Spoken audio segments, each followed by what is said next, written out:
A pleasant good morning to all of you guys out there, wherever you guys may be here on this great planet.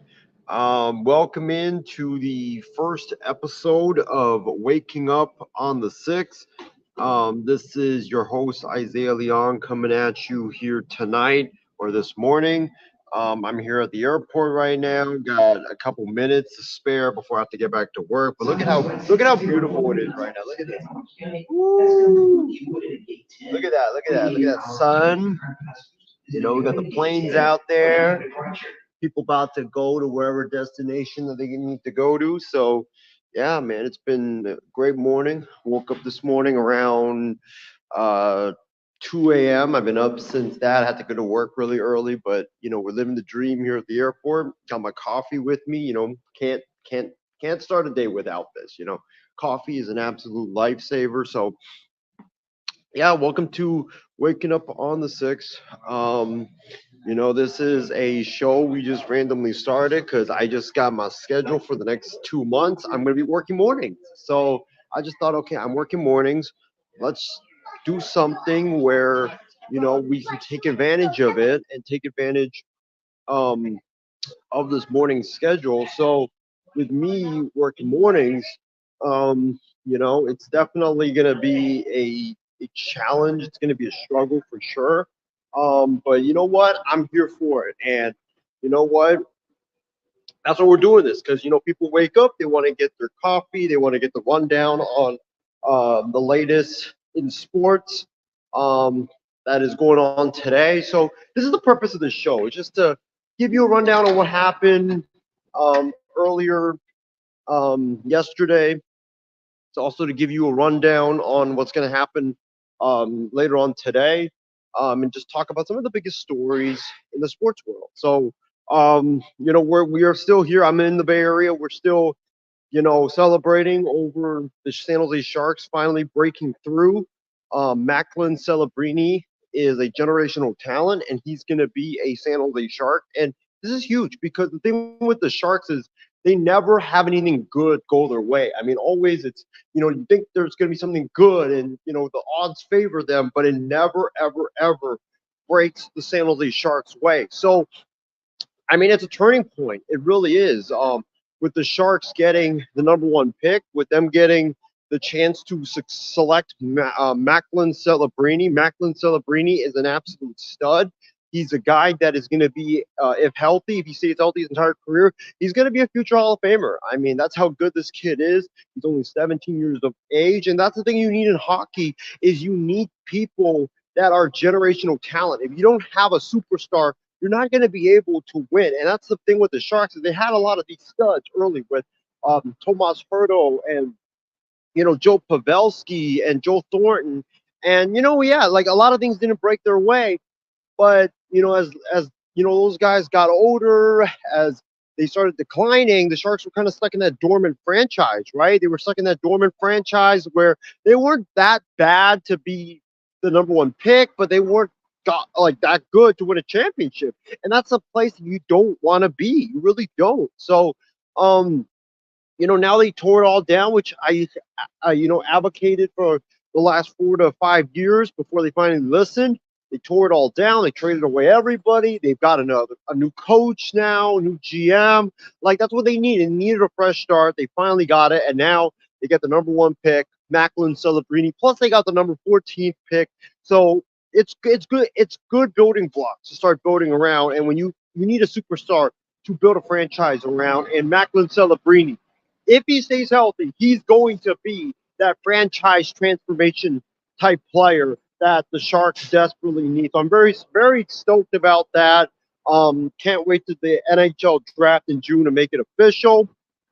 Chicago got number two. It would have definitely been crazy if Chicago gets number one back to back, but that didn't happen. I mean, imagine Bedard and Celebrini both playing together. I mean, that would have been insane. Well, the thing with the Chicago is you got your franchise player. You got Bedard. Now it's time for another team to get their franchise player and get a guy that can save their franchise. And that's why I think the Sharks desperately needed it, although I didn't think they were going to get it because, like I said, the Sharks are literally that franchise where it's the black cat running around. It's what it can go wrong will go wrong. You think it's not going to happen, but boom, it happens for the San Jose Sharks because it's only the San Jose Sharks. So, Chicago getting number 2, they're going to get a good player anyways, regardless that they're 2, because I think this draft is very loaded. So is Anaheim. I like Anaheim. Anaheim being a 3. Yeah, they've been very unlucky also, but you're going to get another great player at number 3. It's not just a Celebrini and nobody else. Like, there's Celebrini's obviously levels ahead of everybody, but in terms of this draft, you got Celebrini. Yes, he's the levels above everybody, but you also got some really good players that are going to be first round picks. So, they lost out on Celebrini, but guess what? You're still going to be in good position to select some good players. So, that's the rundown on the NHL draft. The Sharks get the number 1 pick. The Blackhawks get the 2, and the Ducks get the number 3 overall pick. It's going to be very interesting to see what happens as we go into June in the draft. Dallas came back from a 3-0 deficit to win their Stanley Cup playoff game yesterday. Very crazy game, very crazy, electrifying game. To the NBA, 2 games were on this tap. It was the Cavaliers and Celtics. So the Cavaliers gave the Celtics a good fight in that first quarter, but after that, Boston's just too good. And that's the thing with Boston is levels ahead of Cleveland. I picked Celtics in 5. It might not even go 5. Who knows? Jason Tatum was fabulous. Jaylen Brown was fabulous. I'm not worried about Boston in the semifinals. Like I said, I'm not worried about them in the first round. It's the New York Knicks are going to be their most difficult opponent, and that's going to come in the Eastern Conference Finals. Like, the Knicks can match Boston wit to wit. So we'll see how Boston does. But like I said, I think that for Boston, it's not about right now. It's not about the first round. It's about the Eastern Conference Finals. So we'll see what happens. But Knicks and Celtics should definitely be a very interesting and very fun Eastern Conference Finals. And then we had the other one, Mavericks and the Thunder. I thought that was going to be a much closer game. It really was a good game up until the fourth quarter, but Luka just didn't have it. He was awful shooting the ball. I think he's going to bounce back. But OKC, listen, OKC, I kind of thought that they weren't like real contenders just yet, because I thought that, hey, listen, you're missing that transcendent superstar. I know SGA is good and stuff, but Chet's too skinny. A lot of these guys are not seasoned with experience come playoff time. I didn't think that they would actually be like true contenders, and they are. Them and Minnesota have really, really shocked me this year. I thought Minnesota was a fraud, but they haven't shown or looked like a fraud. They've looked like a really good team. Oklahoma City as well. So definitely going to be interesting to see what happens. But I think that series should be a lot closer than expected. And then the last thing I do want to talk about before we end this quick program. Listen, we're going to do more of these. Every morning we'll probably go live and just give you guys the rundown on the sports world. MLB,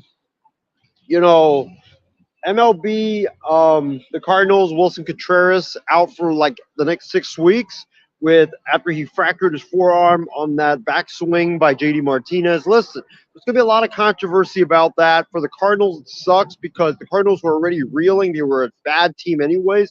I think Marmol should be gone. I think Mozeliak should be gone. That team should tear it down. And I honestly wouldn't be surprised if Marmol is fired in the next couple of weeks, because it just seems like it's a toxic situation right now. Mozeliak, it seems like he's losing his grip. So I just think when you look at St. Louis, they already were struggling offensively, and Wilson Contreras was their best offensive hitter. Arenado hasn't done anything. Goldschmidt hasn't done anything. Wilson Contreras was that man. And now he's hurt, and it really, really sucks for St. Louis.